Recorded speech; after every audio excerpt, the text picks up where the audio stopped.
everyone, I'm here today to do a kind of first impressions of the Good and the Beautiful Language Arts, specifically on the pre-K and the level K course books. I did get the full physical sets of each one, so this was our first week using it, and I wanted to jump on here and just kind of share with you what I am thinking about it so far.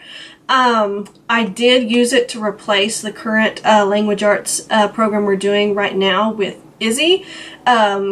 With Lila, my 4-year-old, I haven't done anything formal as far as like curriculum and text with her. It's more just like apps, ABC Mouse, peripheral learning, like she picks up on what Izzy is learning at the time. But this year, since I will be going back to school, I'm going to be a lot busier than I ordinarily would be. So I wanted to just have something physical right there. I could flip open a page and do it with her without having to get on Pinterest and find little worksheets for her, like I had done in the past. I mean, I hadn't done it all that often, but I would do it with her every now and then because she has gotten a lot more interested in taking part in school. She wants to be like her big sister. So I did order her that. And then Izzy, they do have a, what do you call it, an online assessment that you can take to figure out what level to place them in. She is technically first grade. I hate to put a label on it. Because I know some kids, they're gonna excel ahead of their, current age and grade level, and sometimes they might be below what's the accepted knowledge you should have for age and grade level, so I just loosely say first grade. So she did place in the level K, and the reason I went ahead and did that, and they said on the website, don't worry if your kid places a grade level or two behind what you expect them to be in, because this program is a lot more intensive and comprehensive than a lot of those out there, and a little bit more advanced as well. So when we did the assessment for the kindergarten level, it was reading a few sentences and then asking a few grammar questions and things like that. So she did all her reading and things like that last year, and she's been working on the Abeka language art. I didn't get the whole language arts program. I got a, what is it called? Language 2, I think, which is basically a just open and shut kind of workbook. So we've been working with her on that, but really as far as we'd gotten in that was just capitalizing the first letter in a sentence, and then a period and a question mark is where we had gotten. And so in the level K assessment, they were asking things, oh, I don't remember, I'd have to look at it, but she was a lot weaker on her grammar, and her reading was a lot higher than what their little assessment was. So I just decided grammar, I mean, it's extremely important. So I wanted to go ahead and start at the ground level with her with that and really make sure she has a thorough understanding of her grammar as we move along. Now, at the beginning of not every lesson, but at the beginning of some of the lessons, at least in the level K, they do have an assessment. And if your child can easily pass the assessment within the time limit that they set, you can skip the corresponding lessons that go along with it. So we have done that on a couple of things, like learning to put together simpler words. She's very good with that, but I still go through the lessons and read and make sure that there isn't something grammatical that they're learning. And then if they do kind of Jenny Phillips, she does a lot of like art appreciation. So if they're doing a lesson that's talking about art appreciation, I do stop and at least read that segment to her. Just so she can have the exposure to that, even though necessarily we're not doing the lesson, because I know it would just be way too simple for her, not challenging for her at all. So for the whole level K course, it was around $50. I looked on her site, she had it for 15% off. I've got my little note card here. And it was for $48.42. So for a comprehensive, for a full language arts program, because it is phonics, it's reading, it's grammar, literature, poetry, I mean, it's everything all in one course. I mean, that is a outstanding price. So when you do get it, just be prepared, you do get a lot of stuff. Some assembly required.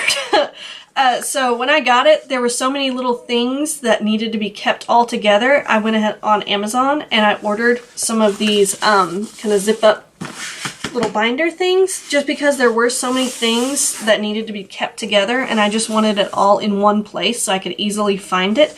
When I sat down and opened it and started reading about, you know, the kind of breakdown of the courses, I was a little overwhelmed at first.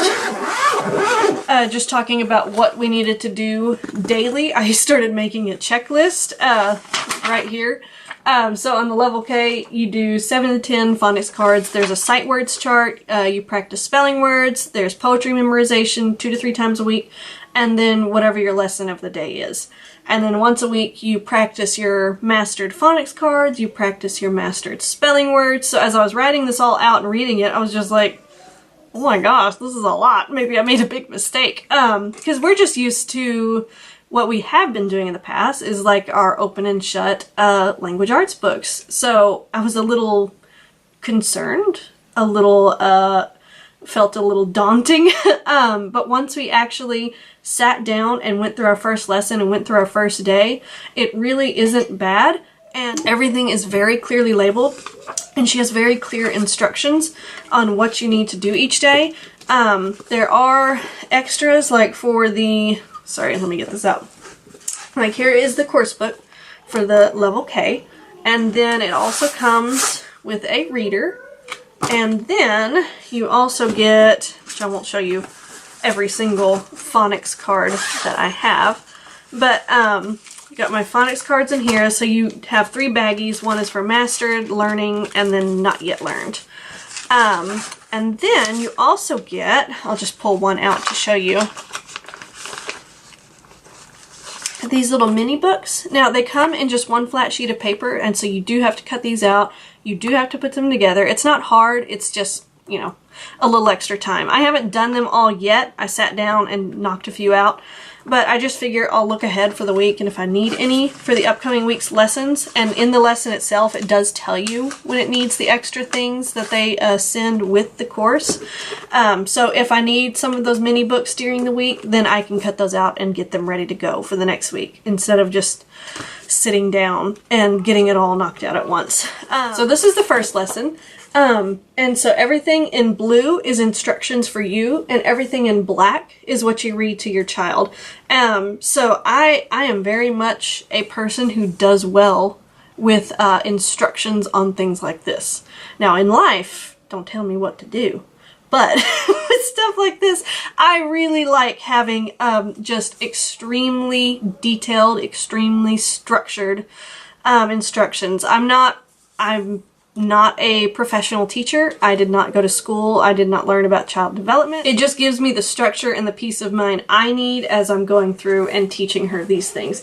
So, and there's also, this is a little thing, but I absolutely love it. There's little check marks like at the top when you complete a whole page and as you complete each section, because she recommends that you break down the lessons and just do like, you know, 3 10-minute sessions or 2 15-minute sessions, however long your child can keep their attention span. And so you check off each little section as you do it, and I love checking things off. I'll make to-do lists, like for very simple things, just so I can check it off. It's very satisfying for me. So you just follow along with all the different instructions, and so there's different lessons every day. There is some repetition, but it's not extremely repetitious to the point of we are reading the exact same thing every single day. She does change it up just enough to where I feel like it keeps Izzy's attention engaged very well. We have not gotten into the reader yet. I've looked at the first few stories, and she likes, she's very much a fan of kind of like the old-fashioned art, like you see in older books like See Jane Run, or I don't know what those books are called. Anyway, so these first ones are extremely simple. And as they go on, they kind of add in a little bit more difficult sight words, and then as you keep getting further and further into it, the stories get a little longer, they're a little bit more involved, and eventually you've got a lot bigger words that you're working with. Again, with her reading where it is, some of these are a little simple. I will still do them with her. Obviously for practice, whenever the course prompts it. I haven't done a few of the introductory like little mini books just because they are like Jane Ran or See the Cat. And I mean, she's she's a little bit past that. And what I do with her reading separately is we go and get library books and I have her read those to me. Jenny Phillips recommends reading to your child regularly and reading, I think 2 to 3 grade levels above their current reading abilities. So just to expose them to different vocabulary and just to expose them to higher literature than they could necessarily read themselves. So I'm trying to incorporate things like that in addition, just because we have done so much with her reading in the past. But you know, she knew most of her vowels, but this is really solidifying her vowels. You know, now she knows what a consonant is, how many letters are in the alphabet. She knows how to make all of the vowel sounds. So this is just really driving that home. I just really wanted to make sure she had a firm basis in her grammar before we moved on to the level 1 work. So that is everything that we have for the kindergarten level. And then we've got the pre-K set for Lila. So the pre-K set for the full physical set is $35.97 on her site. And again, that's full language arts program, so you're not having to buy separate books for reading and phonics and grammar and literature and all that, which I've seen, which I didn't realize was such a popular thing in homeschool books until I finally saw her course, The Good and the Beautiful, that has absolutely everything in it. Like on the pre-K course book, the front says letters and sounds, vowels, numbers, colors, motor skills, sorting, matching, rhyming. She is doing very well in it. She is enjoying it. She does know all of her letters and pretty much all of her numbers so far. So this has been more fun activities for her. I may need to get the primer for her here soon. But again, I'm not wanting to rush them through it. I really want to expose them again to she has beautiful artwork in on some of the pages. And then, you know, they were talking about motor skills. They have pages every now and then where they take scissors and they cut along the dotted lines just to practice their fine motor skills. Let me find some of the artwork. So she includes artwork, and what I love about the artwork is she says, you know, point to all the parts of the picture that are green. Point to something brown. How many hats is the boy wearing? What color is the boy's hat? How many legs does the boy have? So it's kind of teaching them to really take in images and process exactly what they're seeing, just to learn to be observant and to study things like that and to really think about thinking about things like that. And the pre-K coursework comes with, you know, obviously this book, and then it has these flip books, which you do cut them whenever you get them in.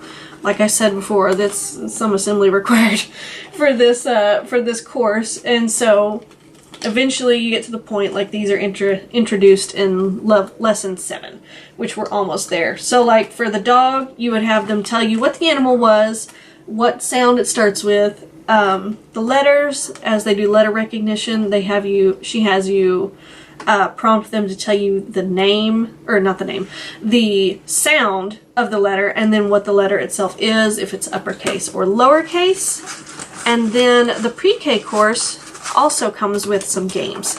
I'll just show you this one real quick. And I put everything, again, in one of those binders like I did the level K course, because it does come with just enough that you want to have everything kind of organized all together. So this little game is called Feed the Elephant. So you cut a line right here on his little trunk, and then there's all these little peanuts with different uppercase and lowercase letters on it. And so when you get to the lesson that prompts you, get the Feed the Elephant game, which I love that she has everything listed out, when you need it, when to use it, how to use it. It's just very thorough. Like, I don't have to think at all. I'm just, this is great. This is great for me, especially as busy as I am going to be here soon. So you just have them, you tell them a letter, have them find it, and then they feed it to the little elephant there. And then she just has different assorted games that she introduces throughout the coursework. Her level, the lessons are going pretty quick, so she tends to want to do as many as I will let her do, which isn't necessarily a bad thing. And then throughout the lessons. Every now and then she has little games that they play. Like you start working with money in this one. So you get pennies. You get 5 pennies, and then you tell your child a penny is worth 1 cent, and you put the pennies into the little piggy bank, and you have them place it on there, take them out. And I was kind of telling her, okay, take away 3. How many do you have left? And just introducing her to the concept of addition and subtraction. So I add those back. How many do you have now? And then this one is the clothespin game. So you just have, I got a little, what do you call it, paperclip. And so I would have her and it tells you the exact directions of what to do. So tell the child to pin the clothespin on uppercase A, and then have her tell you the sound of the letter. Do the same thing for all of the letters on the strip in random order. Repeat several times, and then ask them to put it on the red B, the yellow A. So it's just kind of reinforcing the letters that they are learning. So basically the way the lessons are broken down is you're learning a letter per lesson, and sometimes you're learning just the uppercase, and then the next lesson you learn the lowercase. So she has been really enjoying that so far, and the little games keeps it interesting for her. I guess my only real negatives, if you could even call it a negative, is just how much stuff you do have to cut out and put together and get ready. For some of the lessons, it's not that big of a deal because, honestly, everything you need is just provided for you, and it's easily prompted at the beginning of the lessons. Sometimes you do need different items and materials, especially in the pre-K level. Like one lesson we needed a flower, and then like flower seeds. So there are some things like that she wants you to get, but as far as that goes, it's not. And I know it doesn't take that long. I just, like I said, I'm used to doing the open and shut books, and so I really do, I do appreciate the fact they put so much time into all of the extras that they do send with you. I think that really is amazing. So I'm sure, as you could tell, I love this curriculum so far. She does have history and math. We're still doing Horizons math, and I'm not doing any formal history with the girls yet. I'm going to wait until they're older before I get them any history curriculum. But I definitely want to try out the Good and the Beautiful, their history. We did get space science. She had like a little science unit study. And so Izzy wanted to get it on space. We haven't even opened this yet. And again, it comes with a lot of things that you cut out and get ready for your lessons. So I did all of that yesterday, and I haven't even looked at what the first lesson is yet. So I'll get there. So if you are looking for a different language arts curriculum, I highly recommend it. Again, this is just a first impression. I'm going to come back in a few months after we've really been working with it for quite a while and do more of an updated review on it, as I'll have a lot better idea of how the whole course works in general at that point. I hope you enjoyed this video today. Please subscribe if you're not already. I will be making new videos every Tuesday and Saturday. That is the schedule I have set up right now. I don't know if you're going to be seeing this one on Saturday though, because I am going on a trip this weekend, so I may not have enough time to edit it and get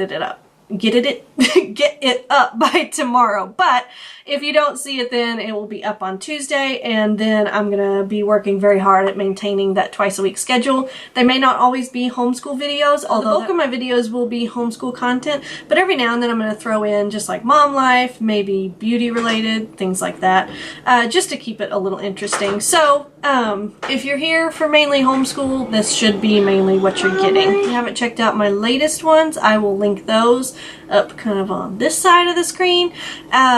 Thank you so much for watching, and I will see you guys in my next video. Bye!